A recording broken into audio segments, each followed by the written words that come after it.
Boa noite, meus irmãos.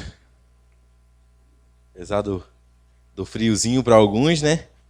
Graças a Deus estamos aqui, podendo nos reunir de novo para adorar o nome do nosso Deus. Então, logo de cara, então, eu peço que os irmãos abram as suas Bíblias na primeira carta de Paulo a Timóteo, no capítulo 4. Nós vamos ler do versículo 1 a 5. 1 Timóteo, capítulo 4, versículos de 1 a 5.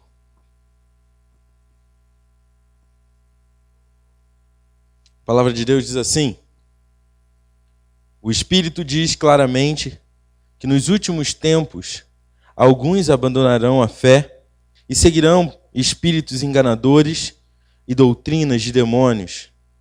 Tais ensinamentos vêm de homens hipócritas e mentirosos que têm consciência cauterizada e proíbem o casamento e o consumo de alimentos que Deus criou para serem recebidos com ação de graça pelos que creem e conhecem a verdade. Pois tudo o que Deus criou é bom e nada deve ser rejeitado, se for recebido com ação de graças, pois é santificado pela palavra de Deus e pela oração. Amém? Não sei quanto a vocês, mas uma das coisas que mais incomoda o meu coração, mais me deixa inquieto com relação a aquilo que a Bíblia diz, talvez dentre elas a maior seria a questão da apostasia, algo que está sendo dito aqui por Paulo a Timóteo, pensando naquilo que o Espírito lhe revelou sobre os últimos dias. E isso acontece comigo porque numa perspectiva muito humana, né, de se pensar a respeito disso, é assustador saber que existem pessoas que estão no nosso meio, pessoas que sentam com a gente domingos, quartas-feiras, estão dentro das atividades da igreja, falam, se vestem, andam, estão nos contextos sociais da igreja, mas que não, por mais que tenha ouvido a palavra de Deus, por mais que tenham, talvez de maneira intelectual apenas, confessado que Cristo Jesus é Senhor, não experimentaram ainda de fato isso. E acreditam que experimentaram simplesmente pelo fator: eu já ouço isso há 5, 10, 15, 20 anos. E talvez no quesito conhecimento saiba bastante a respeito da Bíblia, mas ainda falta alguma coisa. Esse conhecimento ainda não penetrou no seu coração, esse conhecimento ainda não fez modificação na sua vida. Essas pessoas são amigas do Evangelho, essas pessoas são pessoas que conseguem fazer declarações, até que mesmo de maneira bem básica ou simples, a respeito de Cristo Jesus, porém, de fato, ainda não houve essa mudança que é gerada por Deus a partir do momento em que confessamos e cremos que Cristo Jesus realmente é o nosso Senhor e Salvador. E pensando no conceito de apostasia, ou como a NVI traz aqui, essas pessoas que abandonaram a fé, apostasia poderia ser definida mais ou menos dessa maneira. Pessoas que, no conceito da palavra em si, são pessoas que abandonaram algum conceito que já confessaram anteriormente. Porém, dentro daquilo que nós conseguimos compreender, dentro do contexto do texto, nós vemos que são pessoas que, de maneira talvez ou intelectual ou nominal, se professam como cristãos,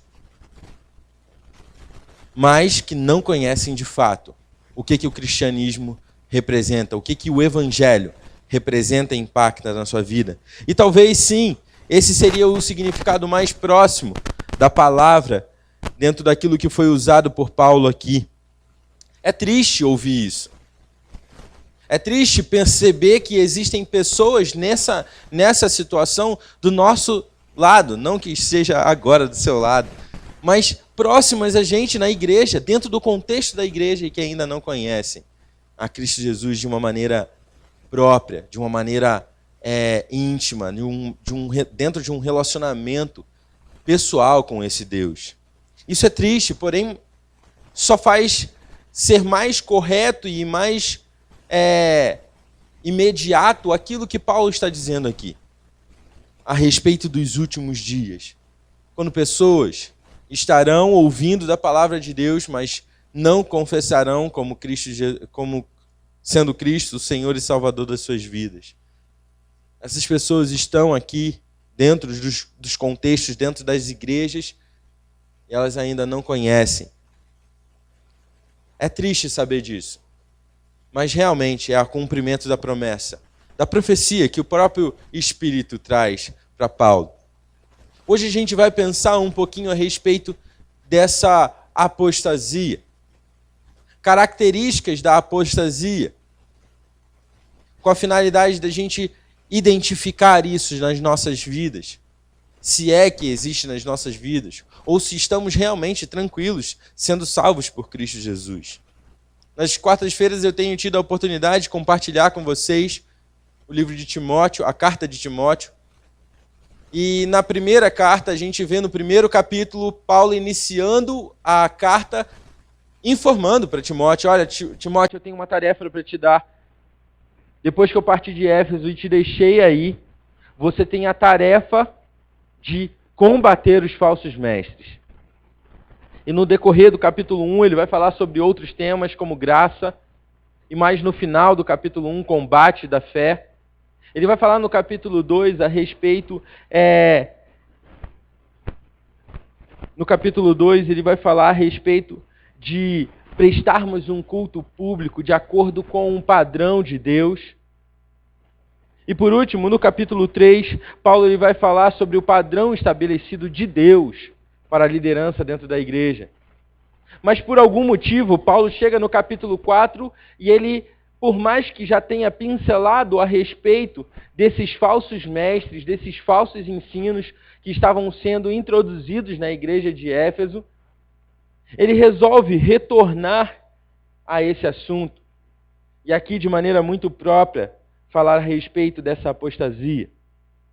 O objetivo de Paulo aqui é fornecer, é dar a essa igreja, mas principalmente a Timóteo, a quem está endereçando essa carta, é dar 3 características que conseguimos identificar no próprio texto a respeito da apostasia.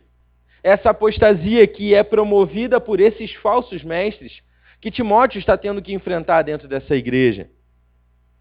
A primeira característica dessa apostasia, e que Paulo vai nomear logo aqui de cara, se encontra no versículo 1, e ele diz que essa apostasia ela é motivada por demônios, vamos dizer assim, vamos simplificar. O primeiro versículo do capítulo 4, Paulo diz assim: o Espírito diz claramente que nos últimos tempos alguns abandonarão a fé e seguirão espíritos enganadores e doutrinas de demônios. É interessante Paulo iniciar o capítulo 4 assim, retornando a esse assunto dos falsos mestres, porque isso lembra aquilo que Paulo disse em Atos, no capítulo 20, nos versículos 29 e 30, quando ele, saindo da igreja de Éfeso, ele fala: eu sei que depois da minha partida penetrarão dentro da igreja pessoas dispostas a ensinar coisas erradas, e elas não pouparão o rebanho do Senhor. E dentre vocês mesmo surgirão pessoas que, motivadas pelo próprio desejo carnal, motivadas pelo um impulso de quererem adaptar o evangelho, surgirão no meio dentre vocês pessoas que vão querer atrair discípulos para si mesmos com esses falsos ensinos. Então é interessante notar que esses falsos mestres aqui, Paulo não está se referindo somente àqueles que viriam de fora, mas também àqueles que surgiriam dentro da igreja. Ou seja, pessoas que estavam junto com eles. Pessoas que viram Paulo falando, ensinando na igreja de Éfeso durante 3 anos. Pessoas que foram acompanhadas por Paulo, mas que ainda assim, por causa dessa incapacidade de conseguirem discernir aquilo que é de Deus, ensinam coisas que são chamadas aqui por Paulo, no capítulo 4 de Timóteo, como doutrinas dos demônios. Mas esse também não é o único texto a respeito disso, que fala sobre apostasia e sobre o cuidado que a igreja teria que ter.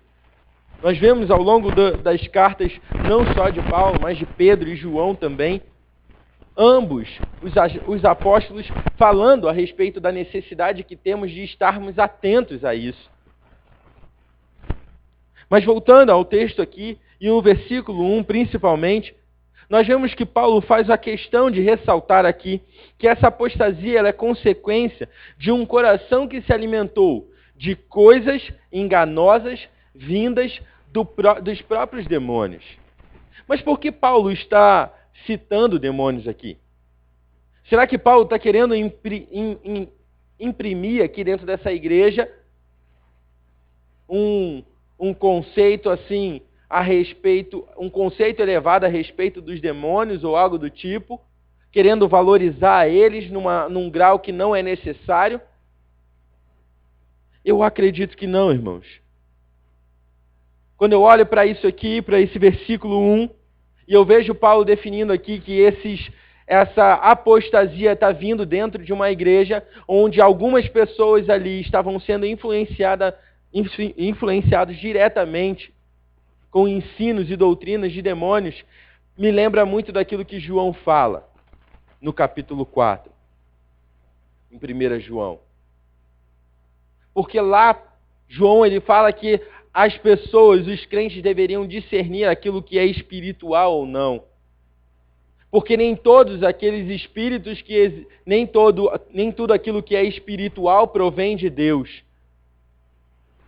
E por isso a necessidade dos crentes discernirem espiritualmente aquilo que estão ouvindo. Então, quando eu ouço Paulo falando aqui em Timóteo a respeito dessa doutrina de demônios, eu vejo que Paulo ele está se referindo ao fato de que qualquer coisa dita fora do evangelho é doutrina de demônios. Se a palavra de Deus não diz, se a palavra de Deus não ensina a respeito, conceitos a respeito do evangelho, acrescentando ou retirando coisas do evangelho, é doutrina dos demônios. É isso que Paulo está querendo dizer para essa igreja. Alguns de vocês, dentro da igreja de Éfeso, estão deixando de receber o evangelho porque estão se atentando a coisas que não foram ditas pelo evangelho. Essas pessoas, Timóteo, tome muito cuidado. Porque é partindo desse ensino dessas pessoas que vem a apostasia. É por isso que muitos dentro da igreja, ao ouvirem ensinos que na perspectiva deles é melhor, é mais confortável, é mais cômodo, elas abandonam o que elas disseram um dia, só de boca, que confessaram, e abandonam para se começar a caminhar em caminhos tortuosos e enganosos. Mas isso não é uma novidade. Se a gente pensar naquilo que a palavra de Deus diz, sempre foi o desejo do diabo distorcer a palavra de Deus. Nós vemos isso em Gênesis. Nós vemos isso recentemente com o pastor expondo aqui, nas quartas-feiras, o livro de Lucas, a tentação onde o próprio diabo cita a Bíblia. Não é novidade que o diabo vai tentar distorcer a palavra de Deus com a finalidade de enganar pessoas. O diabo achou que poderia enganar até o próprio Filho de Deus. Quem dirá nós? Então, doutrina do diabo, doutrina dos demônios aqui, seria basicamente isso. Seriam conceitos que não se encontram dentro do Evangelho. Mas a verdade é que, apesar dos esforços de Satanás e do seu exército, dos seus servos, algo nunca irá mudar dentro da igreja. Mesmo que eles consigam infiltrar pessoas, mesmo que o diabo consiga levantar pessoas dentro da própria igreja, com o objetivo de produzir ensinos falsos contrários àquilo que a palavra de Deus diz, eles nunca farão parte do corpo de Cristo. Eles podem andar igual. Eles podem ter o vocabulário igual. Eles podem até mesmo ter atitudes parecidas com crentes genuínos. Mas a verdade é que eles nunca farão parte do corpo de Cristo. E Deus nunca se enganará com eles. É isso que precisamos ter em mente. 1 João 2,19, João fala isso também. Alguns dentre esses que saíram do nosso meio, mas não eram os nossos. João está falando a mesma coisa que Paulo está dizendo aqui para a igreja de Éfeso. Olha só, tem gente dentro da igreja que não é filho de Deus. E pode acontecer isso. O problema todo é que essa apostasia é gerada por esses ensinos. Falsos ensinos que vão inculcando na cabeça dos homens, pessoas ainda que não foram impactadas por Cristo Jesus. Então, esses ensinos aqui, esses falsos ensinos ou doutrinas dos demônios aqui que Paulo está se referindo, se refere a tudo aquilo que não é o Evangelho. Seja numa mudança radical e extrema, ou seja numa mudança pequena. Tudo o que não é o verdadeiro Evangelho é doutrina dos demônios. Portanto, o povo de Deus, nós como igreja, precisamos estar atentos a essa motivação do demônio, dos demônios e de Satanás de querer perverter a doutrina de Deus. Precisamos tomar cuidado com aquilo que temos dado e prestado os nossos ouvidos a ouvir. Às vezes a gente acha que não tem problema a gente ficar ouvindo coisas. Não, mas é evangélico. A rádio é evangélica. A televisão, o canal que eu estou assistindo é evangélico. Quem disse que é evangélico? Está de acordo com o padrão bíblico do evangelho? Porque se não tiver, meus irmãos, é doutrina do demônio. Precisamos estar atentos a isso. Nós temos que prestar mais atenção para conseguirmos discernir se é coerente com a palavra de Deus ou não. Como crentes, temos que ter essa atividade constante na nossa vida. Saber se as coisas, saber discernir se as coisas provêm de Deus ou não, é algo prioritário na vida do crente. E precisamos identificar. Avaliar também se quando você vem para a igreja e ouve mensagens a respeito do Evangelho, se você ouve para o seu próprio interesse, ou se você ouve de acordo com aquilo que o Evangelho diz. Porque talvez você olhe para as situações, não, poxa, mas eu não tenho ensinado doutrina dos demônios, eu tenho falado do Evangelho. Mas quando é confrontado pela palavra, sempre tem uma saída, um escape para continuar fazendo o seu desejo e não fazer a vontade de Deus.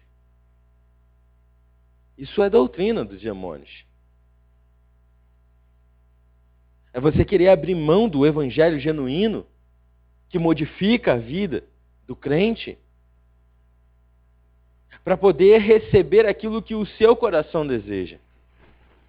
Eu não estou falando aqui, irmãos, de não pecar mais. Eu não estou lidando aqui com a ideia de ter batalhas. Eu estou lidando aqui com a ideia de que Paulo está trazendo como doutrina dos demônios aquilo que voluntariamente adulteramos para fazermos a nossa vontade. Independente se seja a palavra de Deus ou não, eu adultero porque eu quero fazer isso. Esse é um conceito que precisamos compreender. Na continuação, o apóstolo Paulo vai mostrar a segunda característica que se encontra no versículo 2. Paulo diz assim: tais ensinamentos, ou seja, essas doutrinas dos demônios, tais ensinamentos vêm de homens hipócritas e mentirosos, que têm a consciência cauterizada. Nessa sequência do versículo 2, Paulo vai mostrar a Timóteo e também à igreja de Éfeso que os ensinos demoníacos aqui são espalhados por um público específico. A segunda característica da apostasia é que a apostasia ela é disseminada pelos falsos mestres. Por mais que haja o ensino demoníaco aqui, vamos dizer, essa doutrina demoníaca que Paulo cita aqui, por mais que exista isso, ainda assim os demônios necessitam de agentes. E por isso eles empregam pessoas que estão dispostas a isso. E por isso eles utilizam os falsos mestres, com a finalidade de espalhar esses conceitos. Conceitos antibíblicos e que promovem simplesmente o próprio homem e não a Deus. Mas é interessante notar que Paulo qualifica eles de duas maneiras, esses falsos mestres. A primeira qualificação que Paulo dá é que eles são hipócritas e mentirosos. Esses homens têm o objetivo de enganar. Quando Paulo utiliza essa palavra aqui, hipócrita, essa palavra está associada diretamente ao teatro antigo, grego, romano. E é a ideia de máscaras, onde o mesmo ator poderia fazer vários papéis ao mesmo tempo, porque ele utilizava de máscaras para tocar e ninguém ficaria sabendo necessariamente que era ele. Então, quando Paulo cita isso aqui, que esses falsos mestres são hipócritas e mentirosos, Paulo está querendo literalmente desmascarar esses caras. Ele está querendo identificar para a igreja e para Timóteo, que tinha a tarefa de lutar contra esses falsos mestres. Timóteo, cuidado com as máscaras. Cuidado com as mentiras que eles contam. Eles são ardilosos. Eles querem enganar. Fique atento com esses homens, Timóteo. Esses homens a quem Paulo está se referindo aqui, eles ficam impondo coisas para homens e mulheres dentro da igreja, dizendo, não, isso aqui, se você fizer, salva. Se você fizer isso aqui, você está fora. Não vai mais para o céu. Faça isso e você ganha o céu. Faça isso e você perde o céu. Homens que querem simplesmente continuar promovendo esses não evangelhos, esses anti-evangelhos. E Paulo vai ressaltar aqui para Timóteo: Timóteo, cuidado com esses homens. Eles são hipócritas. Eles são mentirosos. Vocês têm que estar atentos para lutarem contra essas mentiras. Vocês precisam estar atentos para lutarem contra esses homens, porque eles estão querendo enganar o povo de Deus. E isso também nos leva à segunda classificação. A segunda qualificação que Paulo coloca aqui, que o apóstolo vai trazer a respeito desses homens, é que além de serem hipócritas e mentirosos, esses homens têm consciência cauterizada. Esses supostos mestres estão sendo usados pelas forças demoníacas para espalharem essas doutrinas. Eles estão sendo instrumentos de Satanás para promover evangelhos paralelos, onde eu fico às vezes com Cristo, mas eu tiro a divindade. Eu fico com Cristo, mas tiro a humanidade de Cristo. Eu fico com Cristo, mas acho que ele não precisava ser homem para morrer numa cruz, porque a humanidade pressupõe pecado. Esses homens estavam ensinando isso e estavam com a consciência cauterizada. E quando Paulo utiliza essa expressão aqui, consciência cauterizada, Paulo está dizendo que eles estavam insensíveis. Estavam dizendo coisas absurdas a respeito do Evangelho. Estavam adulterando aquilo que Cristo havia feito, mas sem peso nenhum na consciência. Esses homens, eles não interpretaram de maneira equivocada. Eles desejaram mudar o Evangelho. Eles intencionaram. Eles não estavam com nenhum peso na consciência com o fato de estarem falando algo que não era o Evangelho. É como se Paulo estivesse dizendo que a consciência desses homens não tivesse nenhuma sensibilidade para Deus e para a sua palavra, porque ela foi destruída por esses ensinos demoníacos. Algo muito parecido que Paulo fala em Efésios 4:19. Quando Paulo vai falar ali que aqueles homens dentro da igreja de Éfeso estavam insensíveis àquilo que Deus estava fazendo. Ali ele estava se referindo a pagãos, gentios. Mas da mesma forma ele se refere aqui a esses homens. Esses homens que se infiltraram ou que se levantaram dentro da igreja de Éfeso, eles são insensíveis com a palavra de Deus. Eles não sentem temor a esse Deus. Eles não tremem de medo diante da grandeza desse Deus e, portanto, agem dessa forma. Diante disso, irmãos, precisamos cultivar nas nossas vidas uma consciência sensível à palavra de Deus. Precisamos não simplesmente esperar acontecer um momento em que você fique com dúvida com relação a algo da palavra de Deus, mas precisamos sim manter uma consciência sensível à palavra de Deus.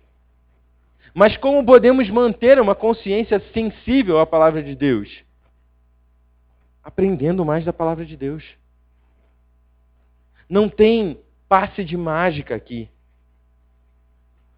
Não tem varinha mágica, nada do tipo. Não tem como você ganhar sensibilidade à palavra de Deus se você não é exposto a ela, se você não se expõe a ela diariamente.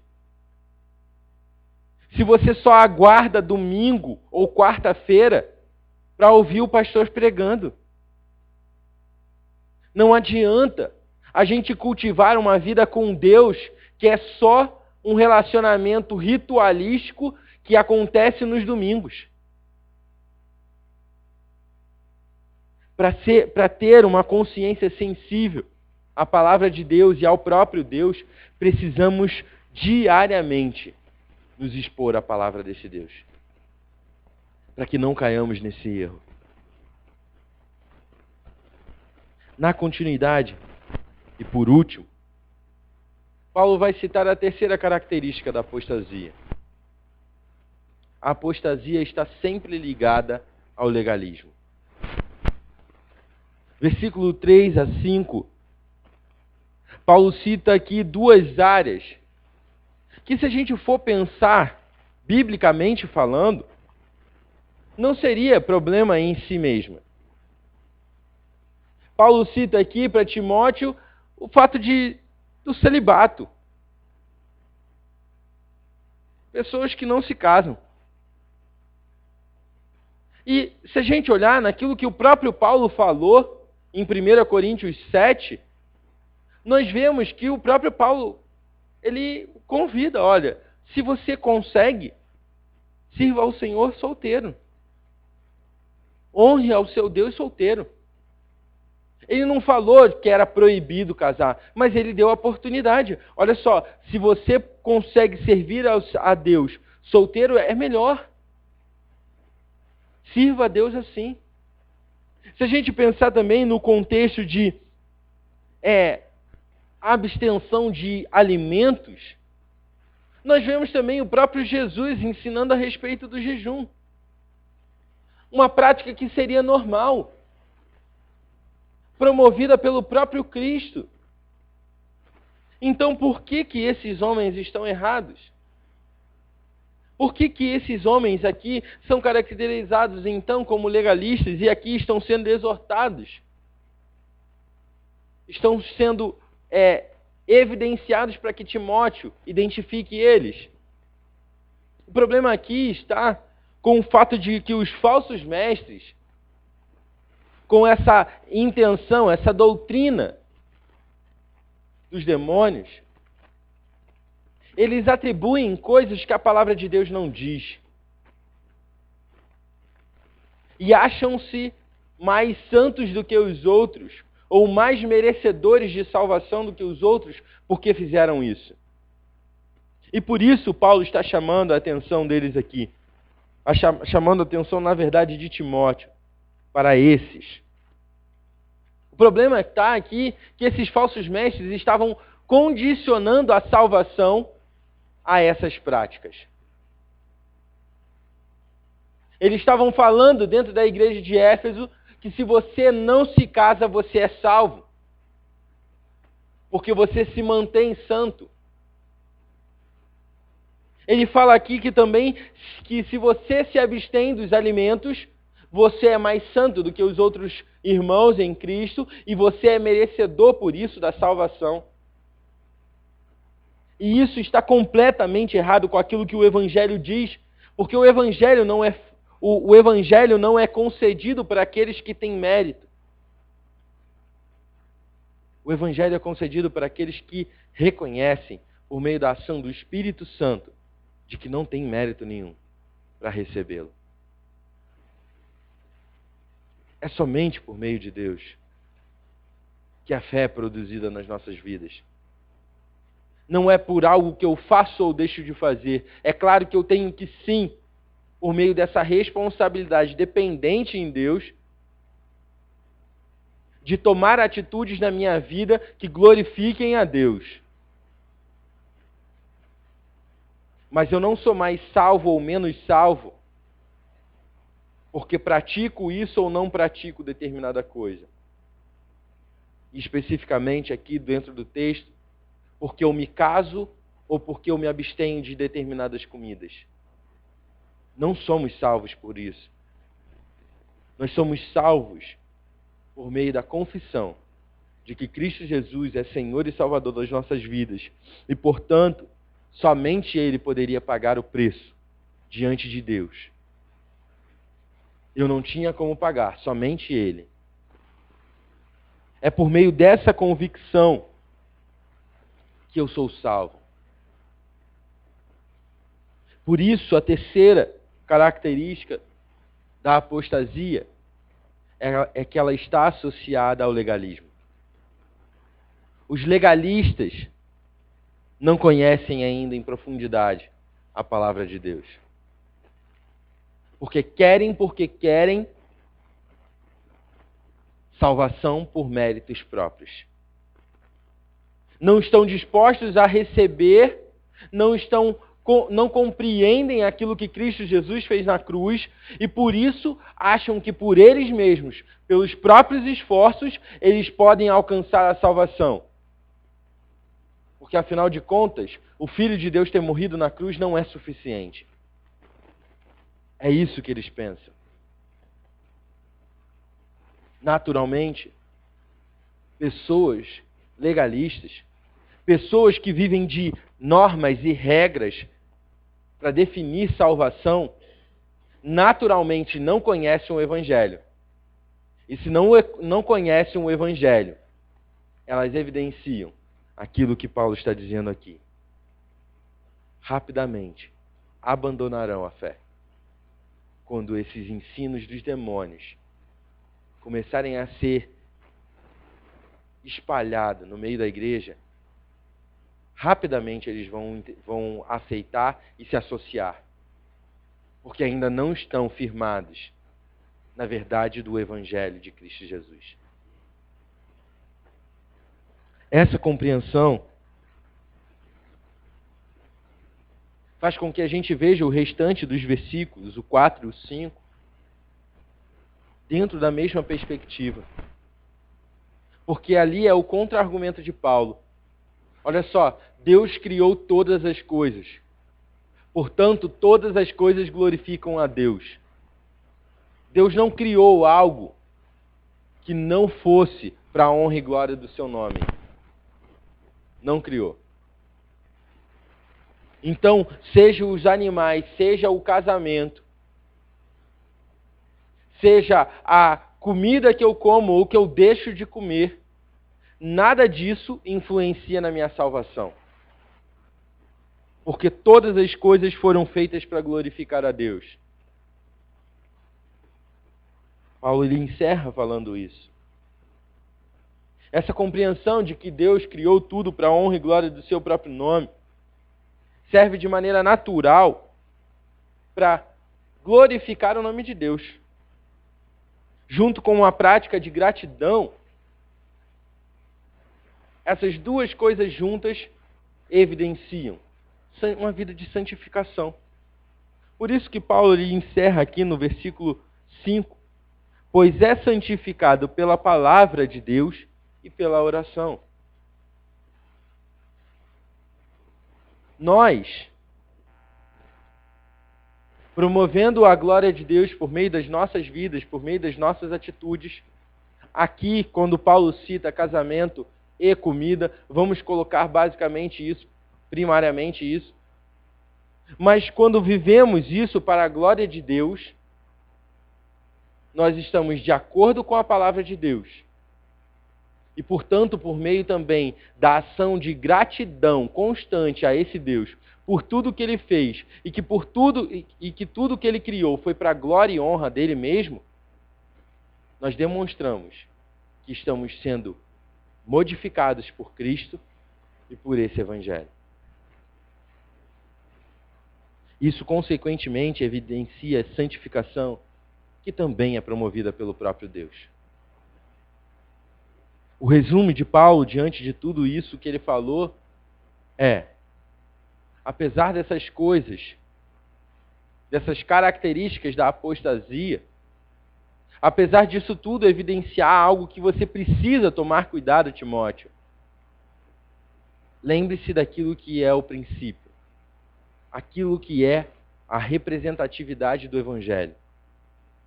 Faça para a glória de Deus.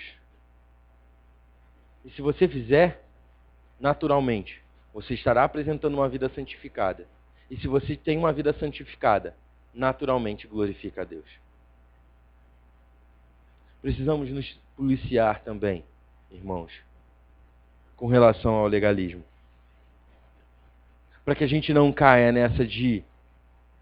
Porque eu vim no culto de quarta-feira e estava ameaçando a chover e estava muito frio e outras pessoas não vieram, eu sou melhor do que elas. Precisamos tomar cuidado com o legalismo para não começarmos a impor coisas que condicionam a salvação nas nossas vidas. Porque a verdade do Evangelho é que todos fomos salvos pela graça, mediante a fé que o próprio Deus nos concedeu. Diante dessas verdades, dessa exortação de Paulo a Timóteo para prestar atenção nessas características da apostasia, precisamos estar cada vez mais atentos à nossa própria vida. Paulo está direcionando Timóteo a perceber isso, porque ele era líder da igreja. Mas não quer dizer que a gente tem que ficar vivendo, olhando para terceiros, querendo identificar características de apostasia na vida deles. Isso precisa fazer com que eu e você olhemos para a nossa própria vida. E vejamos se a nossa vida tem glorificado a Deus ou não. Ver se os nossos discursos a respeito do Evangelho têm sido o verdadeiro Evangelho, ou se eu tenho acrescentado coisas para o Evangelho se tornar mais aceito. Eu tenho que ver se eu tenho sido legalista com as coisas.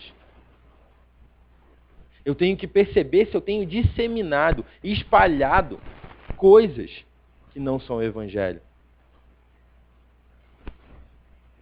Aquilo que Paulo diz para Timóteo aqui precisa impactar na nossa vida de maneira primeiramente individual, para que depois a gente possa ver coletivamente. Não com o intuito de criticar, não com o intuito de apontar, mas com o intuito de, se as situações apresentadas estiverem acontecendo com características de apostasia, que seja apresentado o Evangelho verdadeiro. Amém? Vamos orar e depois estaremos dividindo em grupos. Oremos. Senhor Deus, nosso Pai, muito obrigado por essa noite. Muito obrigado pela Tua palavra, Senhor. Muito obrigado porque podemos ver algumas características da apostasia, Pai. Deus, o nosso desejo é que, identificando essas características, a gente possa avaliar a nossa vida constantemente, Senhor. E se nós reconhecemos realmente que já fomos impactados pelo Evangelho verdadeiro, glória a Ti, Deus, porque o Senhor fez isso. Se ainda não, o simples fato de estarmos incomodados agora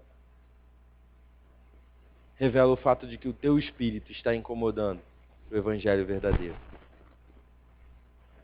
Senhor, nosso pedido diante disso é que o Senhor nos ajude a aplicar isso nas nossas vidas. Que a gente possa viver o Evangelho verdadeiro, combatendo tudo aquilo que é contrário. E talvez não somente aqueles que são o extremo contrário, que falam justamente o oposto, mas que estejamos atentos para aquilo que é parecido. Tem muitas pessoas por aí afora, Pai, anunciando um Evangelho que parece o Evangelho verdadeiro, mas que não é. E se nós olharmos atentamente e estivermos instruídos pela Tua palavra, veremos, identificaremos que não é o Teu Evangelho e não seremos enganados, porque conhecemos a verdade. Deus, nos ajuda. Nós Te pedimos. Em nome do Teu Filho amado Jesus. Amém. Podemos dividir em grupos, irmãos.